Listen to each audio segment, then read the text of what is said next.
welcome to Empowering Moments with Coach T. This is Toria Renee, and I'm known to all of my journey walkers as Coach T. And you are listening to me right here on IntellectualRadio.com. This is the show that provides a fresh perspective on life's challenges, giving you information that is valuable today and for years to come so that you can walk out your journey to become the very best version of yourself.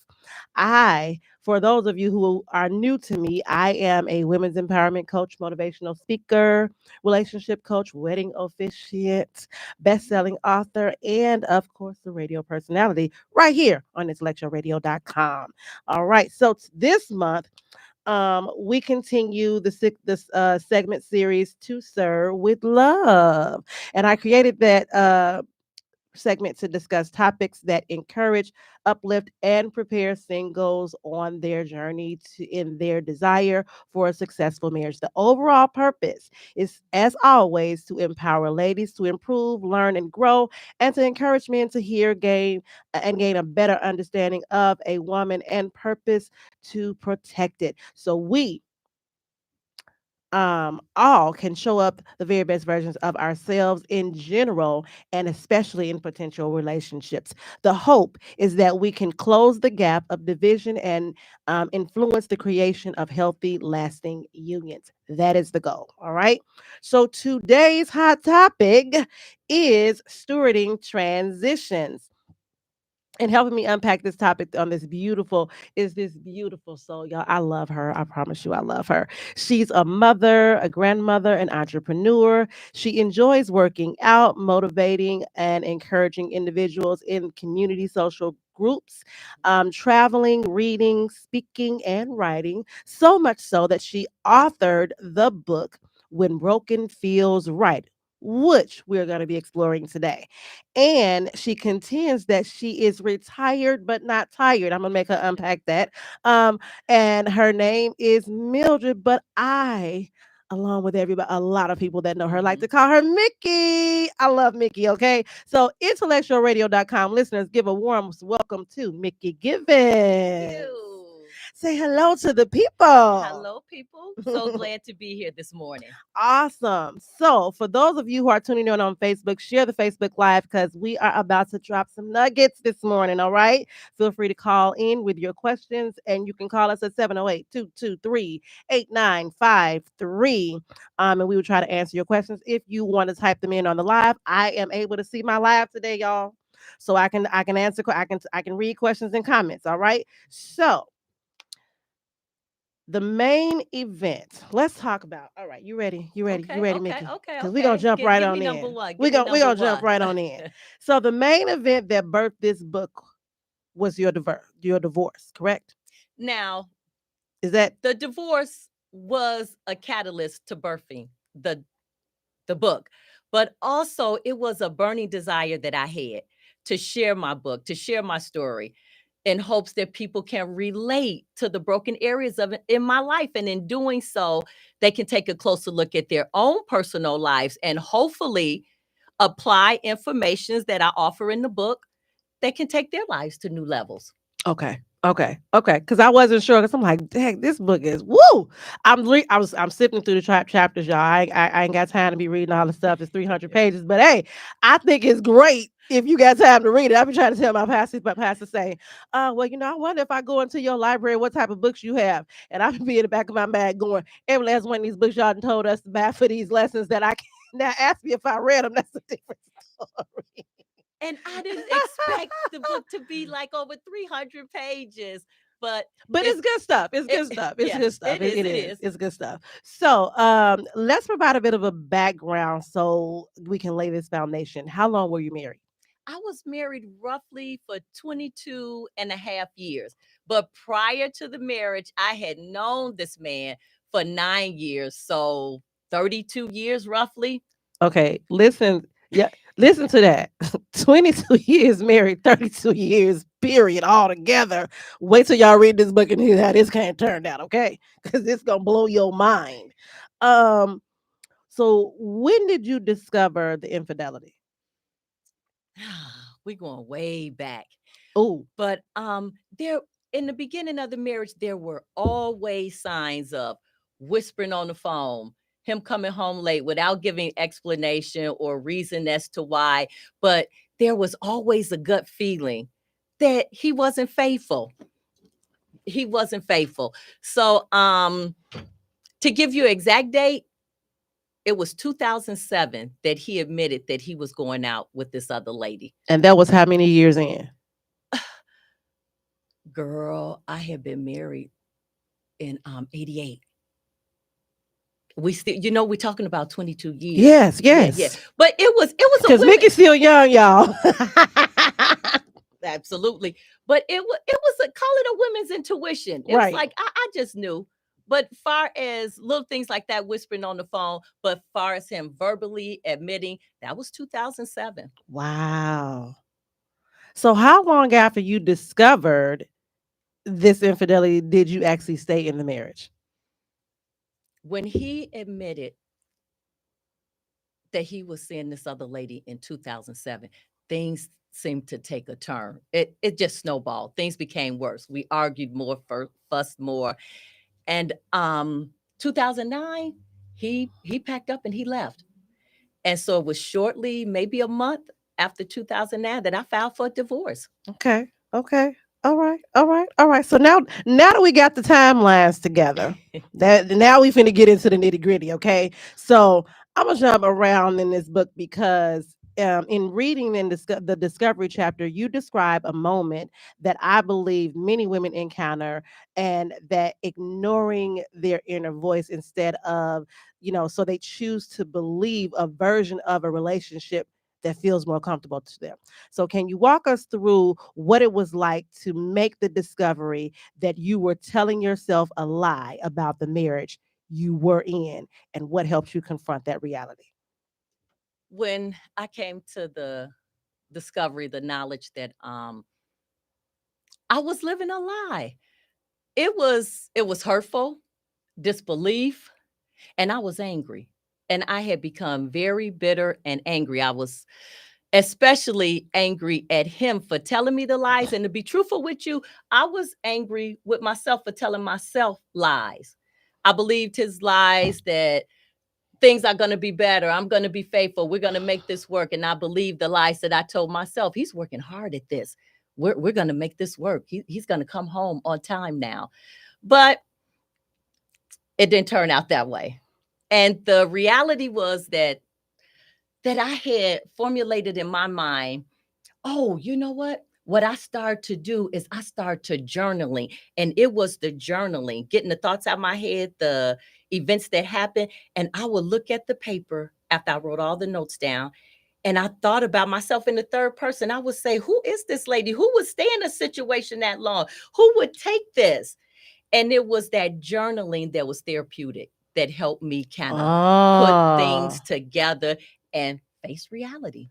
So it was interesting because we were talking. I'm taking a mediation class, and so one of the things that they were talking about was reframing back what the parties are saying to you. Mm. And they were saying that one of the reasons that reframing is so good is because the person that has actually made the statement gets to hear it back, because then it has a different effect on them when they hear somebody else say what they just said. Because you'd be like, "Whoa, that just came out of my mouth. Mhm. I said that. Mhm. That's what I was thinking. Mhm. That's how I felt for real." Mhm. Because they don't always connect. We don't always connect with what we feel because we don't really say it out loud. But putting it on paper and reading it back was like, you were like, "Oh, wait a minute. That does not Sound. like me for real." Yeah. And as I read those notes, I was thinking, this isn't the marriage I thought of when I was coming up as a little girl. It just was eye opening. Wow, wow. So one of the things in the book that she talks about, y'all, that really, really blew me, she said, she said, I was using affirmations. I said, no, she ain't gonna put an affirmation on top of a lie. I was like, help me. It was the best thing to read. But go ahead, finish your thought. No, I'm just saying it was the best thing to read. This affirmation on top of the lie that we know is a lie was like, what? But later I learned to do better affirmations. And actually, affirmations helped me along the way to become better. Right, because you had this whole th- this is what got me. So, what inspired you to explore the emotional tension between memory and reality? And how do you see this kind of pretending impacting a person's healing or growth? Okay. I want to make sure that I hit all the notes that okay. Pretending isn't real. Right. And I had discovered along the way that in order to heal, you have to be real. Someone once told me, you slip in slippery places. Actually, my youngest daughter told me that. And what I had started to do was I felt as though I was always walking on eggshells. I had to keep him lifted up, keep him propped up. And by doing that, I wasn't true or authentic to myself. So I had kind of lost myself in that journey. And so what I had to do was start to find myself and be true to myself. Wow. Okay, y'all, did y'all just hear that? She said pretending isn't real. And in order to heal, you have to first be real. That's a gem right there. Let that marinate, y'all, because I caught that. Okay. Because one of the well, and it's very impactful for me to hear because I'm always talking about mindset change, and you know, a lot of that is grounded in reality though. Because I feel like we are forever in fantasy worlds Mm-hmm. because fantasy Mm-hmm. worlds keep us happy. That comfort zone. That's the fantasy world is the comfort zone because Mm-hmm. hey, Mm-hmm. if I got to Mm-hmm. live in reality every day, all day, depending on what the reality is, I might lose my mind. Yeah. So a little bit of fantasy might help you out just so you can be like, look, I need a moment of reprieve around here, okay? I need to think on these things, okay? Whatsoever things are just, whatsoever things are Oh, lovely, that's good. whatsoever things are good. That's good. Hey, I got to, they say, they call those things and be not as though they were. Sometimes you got to walk like it is, okay? Like, look, I'm gonna live in the moment where it is, I like okay? that. I like that. Right? Mm-hmm. Because if Absolutely. I continue to live in this reality where it is not, I am not gonna keep believing that it can one day be Mm-hmm. something Mm-hmm. else. So Mm-hmm. I have to have a level of this is where my our nested scenario work can come in because we got that ability. That's the one thing that sets us apart from animals is Mm-hmm. that Mm-hmm. we Mm-hmm. can actually see get a vision about something and then we can have create a whole life for it Mm-hmm. Mm-hmm. and it lives Mm-hmm. in here, right? Exactly. And we can play out all the different scenarios, and that's the good news, right? Mm-hmm. The good news Mm-hmm. is that I can have this wonderful fantasy world where I can just be like, you know what? When the Lord does it for me, it's gonna be like this, and I'm gonna do this, and it's cool as long as you don't forget that that's not here yet, And see, that's what I did. Started living in that fantasy world, that comfort zone. And right? that comfort zone can become so comfortable, it can be scary to branch out, to come out of there. Right. And Mm-hmm. you can't be so in this next place that you want to be that you forget that okay, now look, that's where you want to be, but lady, this is where you are and Mm-hmm. let's not be operating over here in some of these places. I can't operate like I'm there. I have to That's remember good. that I'm here, Mm-hmm. right? Because Correct. then I still have to do the work that is here Mm-hmm. to get to there. Mm-hmm. So if I Mm-hmm. stay there, I'm not going to do the work to get there. You see what I'm Exactly. saying? Exactly. Yeah. And all of that, it starts with a thought. You got to wrap that stuff around your mind. Yes, yes, Mm-hmm. yes. You get It's yes. mental. It is 100% mental. This is why I Mm-hmm. work with mindset change because all the other stuff that we're doing is a result of how we're thinking. Every behavior is about how you think. It's rooted in something that you thought about, something that you were trained to think, whatever it is. That's what it's rooted in. If you want to think it's not, then you got a lot of work to do. As Bible verse, as a man thinks, so is he. So is he. And one of my favorite mantras, your life will go in the direction of your dominant thought. So mind your thoughts. Your life will go in in the direction of your dominant thoughts. That's good, Absolutely. y'all. That's real good, y'all. That's real good. Your life will go in the direction of your dominant thoughts. So mind your thoughts. That's the word right there. So I want to just really give you a quick opportunity to talk about. We're gonna shift a little bit. Let's Okay. go into what projects you got going on.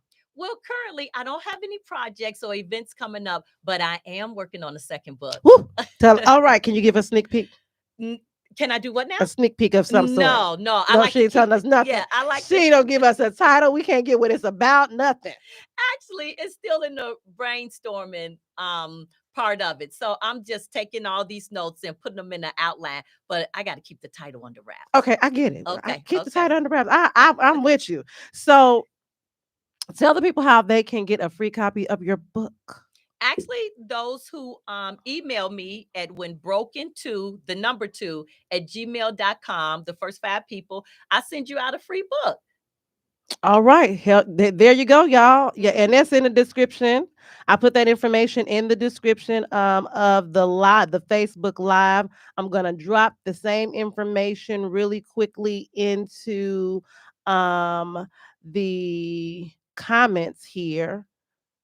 So hang on one second, y'all. I'm gonna drop these into the comments so you guys can actually do that. If you want to get a free copy of this book, first 15 people, y'all gonna get a free copy. And let me tell y'all, this book is good. The stuff I read so far, I'm loving it. So you want to get this book? I guarantee it. It's gonna bless you. It's gonna bless you. It's gonna bless you.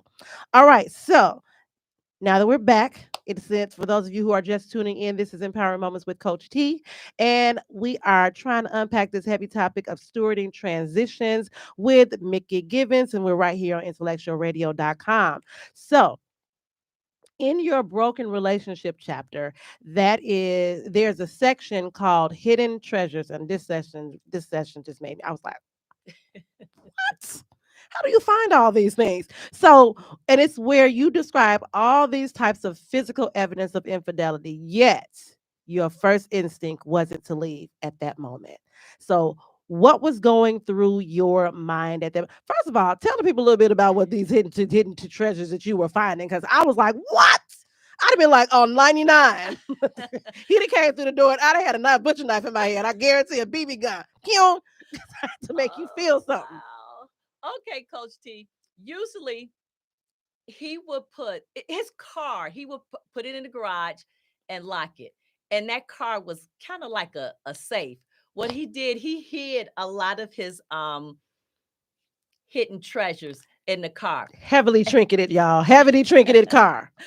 So one night, he might have been gone. He might have taken the truck or he might have been asleep. But one night, I went to check the car. And that particular night, it was unlocked. Look at the guy. Look, won't he do it? Won't the Lord give it to you? I said, yeah, okay, we're gonna unlock this door tonight. And so I opened the door to the treasure chest. I went on in. Girl, I found so many things of infidelity. There was the phone, first of all, Had a second phone she know nothing about. with texts and pictures. Then there was plane tickets, well, stubs for plane tickets that showed where he had been out.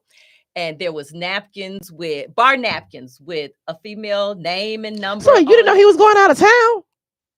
No, I knew he would go out of town, but I didn't know he was going out to see these females. Yes, he would tell me, but he was saying he was going to visit family or friends. Yes, I knew that, but he might have been saying he was going to one place, but the ticket showed He another was going place. somewhere different. Yes, Oh, so yes, the tickets was telling the place he was really, really going. So he didn't tell her, oh, I'm going to Vegas to hang out with the boys when he really, really went to Atlanta. exactly. Oh, come on. Hmm. Them dates was lining up, wasn't lining up. Girl, there was change of clothes, condoms, CDs, and I was familiar with. Go ahead, go He ahead. had a do it to me CD, y'all. You know that's what that is. That's that do it to me CD. That's that get it right CD. That do it to me CD. That's old school too. That's it. What they call it, the love ballads. He used to have those Yeah, old school yeah, ballads. that's Yeah. that's the do it to me CD. Okay, you turn that on and Hmm. everybody in the mood. But there was so many other things, and cash. All cash was in the car, I guess, to do whatever he wanted to do at that particular I'd have time. took all of that. He'd have been broke. You know what, Coach T? I thought about that, But but then you was like, no, I can't do it because if I do, then he gonna know I saw it. yeah, he gonna know I've been in there. Good. So Please no. I didn't. But and I'm gonna and you're right. And my first response was not to call them on it or confront them on it or even leave, or like you said, be in the kitchen the You was next just day mad. with a something to hit them with or anything to that nature. But that didn't cross my mind. But it wasn't till later that I did discover why I didn't have that initial response to leave. Okay. And it was because um family, fear, finances. You hear me. And I'm gonna tell you, now I was brought up in the teachings of the Southern They way. want you to work it on out, stick through it, take it, sweep it under the rug, act like it don't exist. If you don't, out of sight, out of mind. That's how we were talking about how they stayed together all those years. Mm, And I said, well, they stayed together all those years because they just didn't call things out. Had they confronted things, I don't know if they would have had the same outcome. They was sitting back, burying their head in the sand, taking it. Like, mm-hmm, okay, well, mm-hmm. oh well, this is what men do. You know what I mean? And I that's what they do. were taught to do. And I feel like that was handed down. Oh, for sure, from generation to They generation. telling you, don't let no other woman take your man. She already took him. He just in the house with me taking up space. He gone. He been gone. He checked out already. He been gone. Just so you know. And I often said that the body may have been there, but his mental, it was with someone else. It's mental been gone. And that's what I be trying to tell him. Like, you don't understand. He been gone already. I'm up here to you what you know what? No, she had took my man. She been took my man. Okay, let's be clear. She and 25 other women took my man. Okay. He out there in them streets. You're right. You're right. And like you mentioned earlier, my mother, my grandmother, like you said, down the generations, try to work that thing out. Y'all got kids. You got the Listen to family. you. I didn't seen this stuff play out 25 million times, so it ain't new. So You you know what I mean? already Yeah, know. I'm like, oh, the family, y'all got kids together. He needs to be in the house with his kids, and can't nobody else raise his daughters. He should have thought about that before he was out here sticking and moving. Okay. But they talk about the kids. Excuse me. But when he walked out on you, he also walked cheating and walking out on the kids as well. Right. He did already checked out. He ain't let me tell you something. What gets me is that we act like kids don't know what be happening. Have a conversation with them 20 years later and let them tell you what they know. Because they going to tell you some stuff that you didn't think they knew. And they going to tell you some pivotal moments that you didn't think they saw. And you know what was mind blowing to me? They say, well, you should stay for the kids' sake. But like you said, that can be very mental and very a lot of trauma on kids. I had discovered during my divorce, and no matter what age, because I had talked to a counselor and I thought, oh, when my kids were high school, they were good. They were good. They said, no matter what the age, that's difficult for They're a not child good. to 5 to 55. It's not. They have to work. Some of them really have to work through things. Right. And they know, I'm saying they notice and they pick up and they hear and they understand and they process at a rate that we don't think that's, oh, they're just kids. They don't know nothing about it. Okay. All right. Wait till they talk to them when they get about 25 and ask them what they thought. You will be surprised to know. You'll be like, what? You were only 7. How would you know that? And even when they were young, their little young minds may have been thinking, oh, I wish mama leave. This is hard. That's what I'm saying. You don't, I'm telling you, they have these thoughts. Kid logic is Mm-hmm. everything. You hear me? Yeah. This is why I love, okay, sidebar, this is why I love talking to kids because kid logic does something for my whole entire life because they are so simplistic yet detailed and complex at the same time. Okay. Because when I listen to them, I'm like, how would you know that you're not old enough to even understand it that way? In my mind, I'm thinking, Exactly. but they have articulated it in a way you be like, "Tay, that was so simple, but wow, if that's not a big aha moment that you are telling me about for The real." wisdoms from the youth. They got some It's pearls. amazing. They got some pearls, and you don't Mhm. think they're supposed to have it, but they do. So let's see here. You write powerfully about how someone can become so comfortable in their brokenness that they stop seeking healing, even going so far as to defend it. So, what do you think allows that kind of emotional adaptation that to take root? And what does it take to recognize that comfort in brokenness isn't the same as wholeness? I became part of a couple of mindsets that were broken, that took deep roots, was that anger and that unforgiveness. As I mentioned earlier, I was so angry and so bitter that it turned into unforgiveness. But I knew that deep down inside that God wanted me to forgive him. But I'm gonna tell you, this is how I talk to God. She finna act like me. Watch this. I said, God, I'm angry, I'm mad, and I said, I'm gonna hold on to this unforgiveness. He doesn't deserve unforgiveness. What he said to me and what he did to me, nah, I'm good. I'm gonna hold on to this. And I doubled down, 10 toes down. Yes, come on. But then that Bible verse came across my mind, and I read that Bible verse. If you don't forgive others, God won't forgive you. Ooh. And then on top of that, I believe it was Joyce Meyer. I'm not sure. She said, when you hold on to unforgiveness, it's like drinking poison, hoping the other Person person is would gonna die. die. You Yes, already know. yes. I love Joyce Meyer, and she say the things that make you be like, ah, that's good. And so when she first said that, I was like, you make a good point. That make good sense, right? But it is kind of like that. Yes. Because I'm holding on to this, and guess what? I'm having unrest and all these other. You sleeping at night? They all right. They are all right. This is the part that we don't want to admit. You think by I'm not going to forgive him and I'm not going to forgive. He don't care. He don't care. You're not withholding something that he wants. Yeah. And that's the part that we don't get. We think I'm withholding something from you that you don't deserve. True. I am withholding something from you that you don't deserve, but you don't care if you have it or not. So I'm not hurting you. There you go. It's almost like when you get ready to punish kids. Oh, you tell them, okay, you just got to stay in the house. They like, okay, I want to go outside no way. It don't work until you start taking devices. Oh, because you can't live. That's your air. You can't breathe without this phone. Huh? I got to do something that means something to you. Oh, I'm going to give you a whooping. Okay. They take that whip and be like, I knew I was going to get a whooping anyway. I don't know why people are calling me.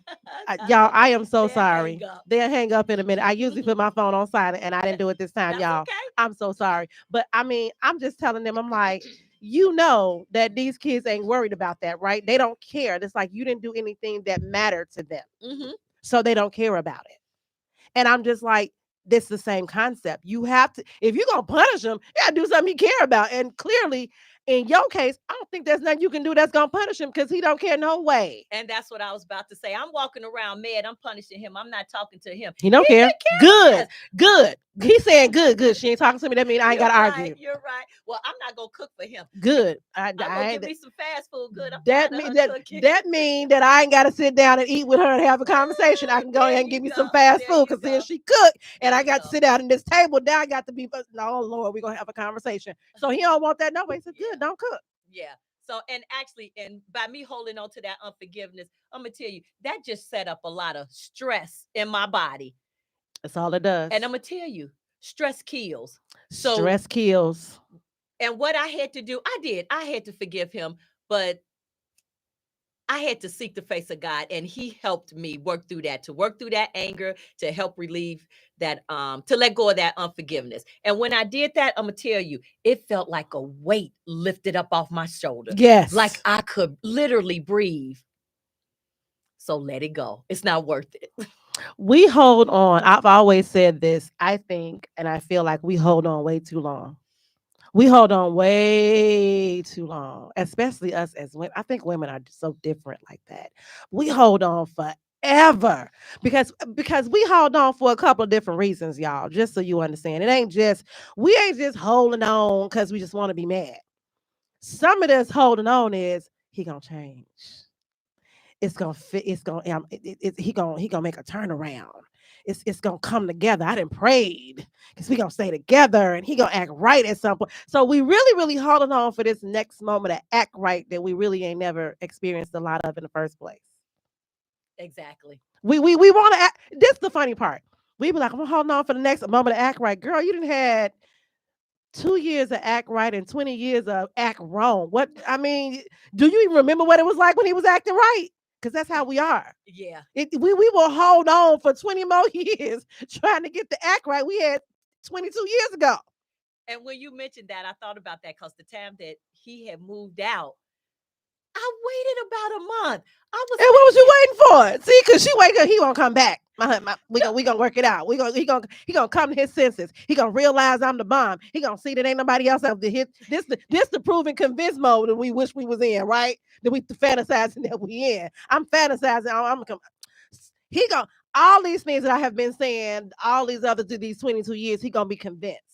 yeah, It's going one day it's gonna hit him. A light bulb gonna come home, and he gonna be convinced that it should be me, and he's messing up, and I need to go ahead on and reclaim my good thing, and I need my redemption. All that, no. He's not thinking about any of that, right? But we thinking it's gonna happen, exactly. so we holding out for that next moment.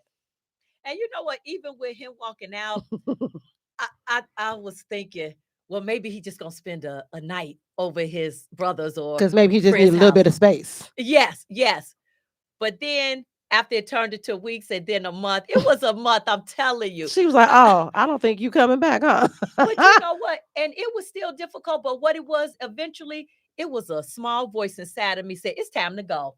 He not coming back, Mickey. He's gone. Let it go." So I had to make up my mind, wrap that around my head, and walk away from the marriage and move forward. Yes. Yeah. Okay. So I know y'all like, why is Coach T sticking with all this pain and brokenness? Because I'm trying to make y'all understand. I want to make sure that I make y'all understand that it is not a cakewalk. No. It's a lot of layers that have to be unpeeled. It's a lot of things that you have to go through before you get to the I'm on the other side of this broken thing, right? And before you can really, the transition is a slow burn. It's a slow cook. You don't get to the transition overnight. You don't make the transition in 2 minutes. You don't. You don't. It's not you okay, you have an aha moment and then you have another moment of something else. It's an up and down type of thing, right? Correct. You go up and down, you ebb and you flow. One week you like, yep, I'm leaving him. He dirt. The next week you be like, but I love him and I just want us to work out. I don't know why he can't see that. Next month you be like, you know what? You better be glad I ain't got a gun. Right? The next 3 days you be like, I just want him to come home. You know what I mean? I do. But it wasn't like that for me. Like you said, up and down, I'm leaving. Oh, we're going to work it out. I'm gone. We're going to work it out. For years, I thought we could make this work. I just kept believing So that. she was never leaving. She would, your emotions were up and down. Correct. So what? Definitely. Oh, we on a high. We gonna make it next week. For I real. don't For know. I real. ain't For sure. real. For real. You know what I mean? So I it's got you. so even if it's not leaving, it's checking out a little bit. Like, okay, I don't know if this gonna happen. Then it's like, you know what? I think I'm hopeful this. I'm hopeful this month. I'm hopeful this week. He gonna change. This gonna be the week. He gonna say it to me. He gonna, I got you. this gonna be the week. He gonna walk in the kitchen and be like, "Baby, I love you. I should have never did this to you. You are everything to me, right?" Because I feel like these are the things that go through our mind. Yeah. Those are the moments we want. We're holding out for that moment. Oh, yeah. It was always hopeful. Yeah. He gonna come home tonight on time. Just like you said, he gonna come home tonight. He gonna come home on time. And he still didn't come home on time. I did. But you declared it in the morning. Oh, he gonna come home on time tonight because he loved me and he's trying to work this thing out. It's gonna change. Lies. Look, what type of? But she put the affirmation on it. He gonna come home tonight. I did. So one of the things that you talk about was these broken thoughts, and you mentioned being judgmental, holding prejudices, and struggling with pride. How do you think these mindsets contribute to the barriers that prevent healing from the emotional and the mental wounds caused by divorce, especially when infidelity is ongoing? Again, I had this mindset that it was going to work. And basically, what I was doing, I wasn't true to myself. Wait, let me get this note. I want to make sure I hit all these notes. Read it again, Coach T, because I want to make sure I tell you all of this. Because here's the thing. You talked about being judgmental, and then you talked about holding prejudices, and then you talked about struggling with pride, and you roped that into this is the barrier. It created a barrier for healing for you. Okay. You see what I'm saying? Yeah, so I want to know, do. I want to really unpack how being judgmental and holding prejudices and struggling with pride actually kind of puts you in a box in terms of healing, emotional and mental healing. But I got to go back to it. If all of that was a lie, and my mindset was, sorry, I am so thirsty. My mindset. You want a bottle of water? Yes, yes. Y'all, it's look, it's cold. It's hot outside. It's a little bit cool in here. Water break. Sorry about that. Let's revisit this one. Give me your next question. I'm gonna come back honestly. Okay, we're gonna come back. Right, we're gonna come back. So let's talk about the 5 W's of brokenness. Y'all, these 5 W's brokenness.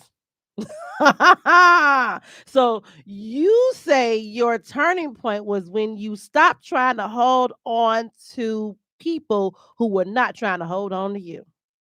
That's a good one.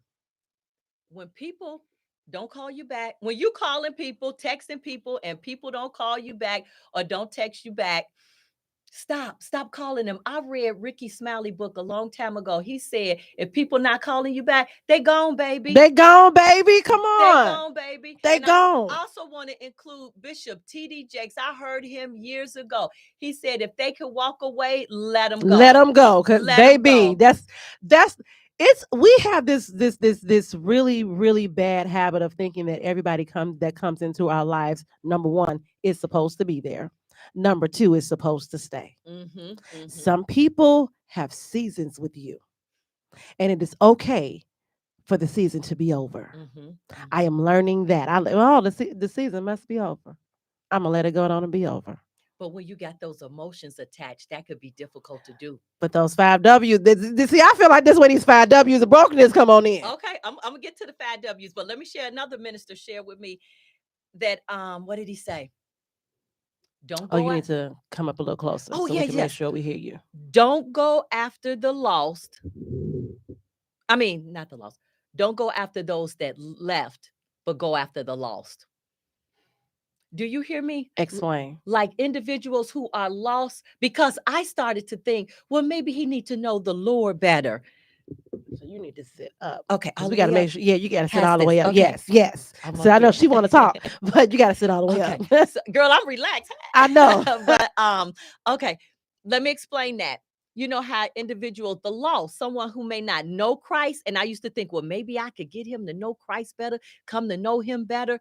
But I heard this minister say, well, he actually did say, don't go after those that left, but go after the lost. He didn't want to know Christ and he didn't want to know me. So he left. Hello. He left. But let's get into these 5 W's. You ready, or you want to work more on? No, let's get into these 5 W's. Y'all listen to these 5 W's. The 5 W's basically gives a brief summary of when broken feels right. Now, why? Why do people tend to break? They tend to break because of the amount of negative time they spend with negative individuals or within negative situations.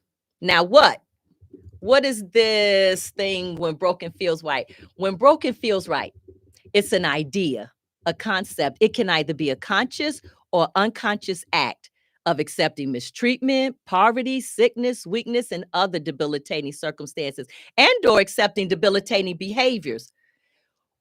And over time, you can become comfortable with that. And you would even defend it. Now she's walking us through all my questions. Come on. You would even defend it. For example, when he would say things like, well, I promise I'm gonna come home early. I'm gonna be with you. I'm gonna be with you. And that's not gonna happen again. And then you actually defend it. Oh, he's a good man. He's gonna do right by me. We're gonna be okay. That's the affirmations. Yeah. Girl, you keep going back to that, but you telling the truth. You telling the truth. Them affirmations had me going. I was like, because I feel like I've been in these situations where I've done that. Okay. You put affirmation on it, and it's like, because we've been told, speak those things and be not as though they were. Mm-hmm. But what are you really speaking though? Like, what's the purpose behind it? Like, you have to know your intention behind it. But you have to speak correct affirmation. Correct affirmations. Correct. Right. But I think that getting to it being I correct see is what the you intention saying. behind it. I see what you're Because saying. your intention behind it at the time was to calm your Mm. own self. It's to bring comfort to Mhm. yourself so Mhm. that you don't be like, ah, Correct. right? So that's the intention. The intention is to calm yourself, to numb yourself Mm. from That's the good. reality of the pain that is really, really being inflicted here. I got you. So that's that. Oh, Mhm. that's the intent. Be- If Go the ahead. intention behind it is to, I'm going to empower myself to believe that God is going to do something miraculous according to his word and his plan, Mhm. then Mhm. that is something different. Mhm. And Mhm. not the plan that I want him to I got have, you. but I the got plan you. that he has for me. Correct. That says, hey, even if this don't work out, something gonna work out. Mhm. Mhm. You see what I'm I saying? do. I do. That's good. That's good. So it's the intention thing. Yes. Yes, for sure. Now, what's our next one? We So got you did what you did why and what? when. When can you break? You can break at different areas in your life. Areas of when you're going through stages of success and progress, and even you can break in areas when you're going through depression, disappointment. And the trick is that even when you're going through either one, the danger is that you can become so for example, when you're going through success and progress, the danger is that you can become so comfortable with that you can look down on others, and you That's think where the that you're judgmental piece comes in. okay. That's where the judgmentalness comes in. See, y'all, we walking through it. That's We where are. We that's are. where that judgmental piece comes in because now you're thinking, hey, I got a husband, I got kids, never mind the fact that he ain't faithful, but I got a husband, I got kids, and I got a nice little house. I'm comfortable, and it looks. An illusion. The illusion says I got it all. So when Mhm. somebody else don't have half of it, I'm like, oh well, I got this. I guess Exactly. I'm somehow better, Mhm. even though they Mhm. might be better because Mhm. they don't have half of the worries I got. Cause see, they might not have a husband, but they ain't got nobody cheating on them either. You You see what I'm I saying? do. So I do. so who's better off now at this point? Mm. Mentally, emotionally, who's better off?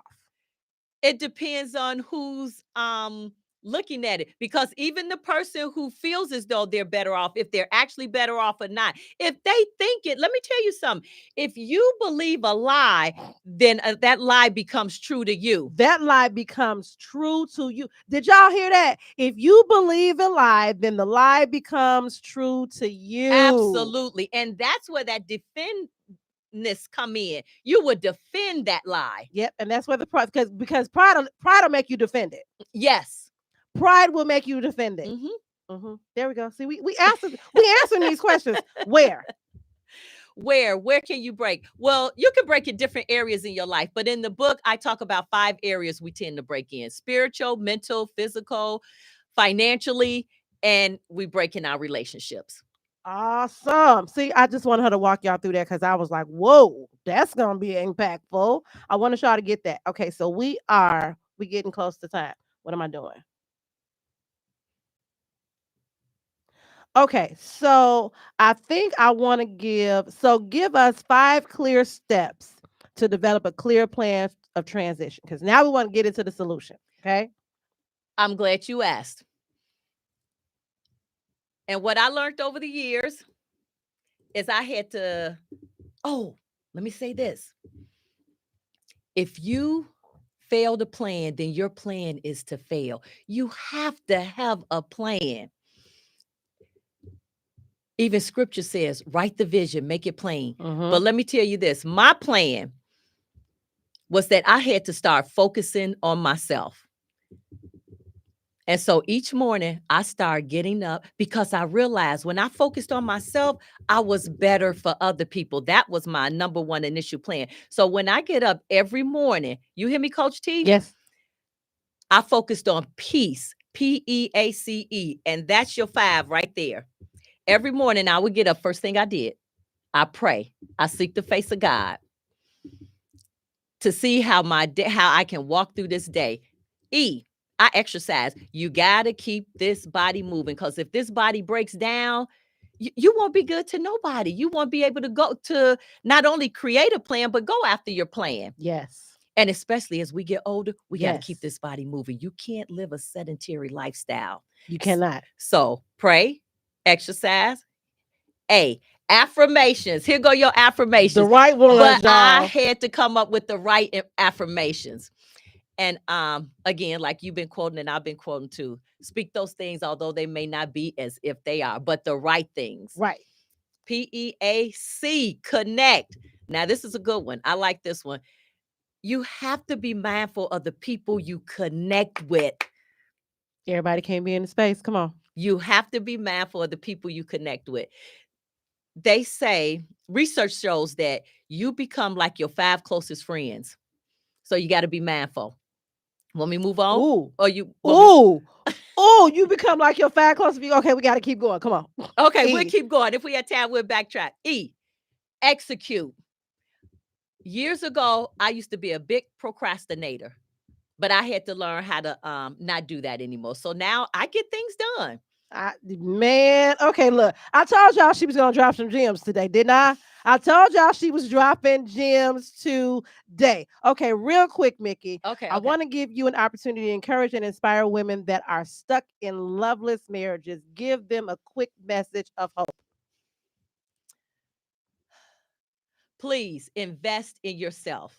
For years, I did not invest in my in my mental and physical well-being. Mental health was not heard of back in the day. Actually, again, growing up in my household, I know you heard it. What happens in this house stays in this house. So we wasn't going to seek out help or professional help, but do what you need to do to take care of that body and that mind. Absolutely. And there you guys have heard it. It has been woo. I told you she was going to wear us out. So in my close, I always to every to serve with love segment is my personal declaration of my future husband. So this is what I'm gonna say on this one. I will love you unconditionally with a love that uplifts your spirit, enriches your life, and supports your greatest dreams. I will pour into you fully and journey with you faithfully, always choosing honesty, even when it is hard. Because love without trust is an illusion. But I will never abandon my mental or emotional well being. I will not lose myself nor allow love to cost me my wholeness. Still, take joy in this, sir. I will live with you, grow with you, and build a forever by your side. To sir, with love. All right. This has been real quick. Give the people your social media stuff handles. I'm on Facebook, Mickey Give at yahoo.com. And you can reach me at whenbroken2 at gmail.com. Gotcha. All right, I'm putting these handles in the chat. Thank you guys so much for tuning in. This has been Empowering Moments with Coach T. Tune in next month. I am going to have the younger people on Believer Zone. So make sure you tune in. This has been Empowering Moments with Coach T. I am the Coach T. And remember to always just be you. Keep walking, y'all.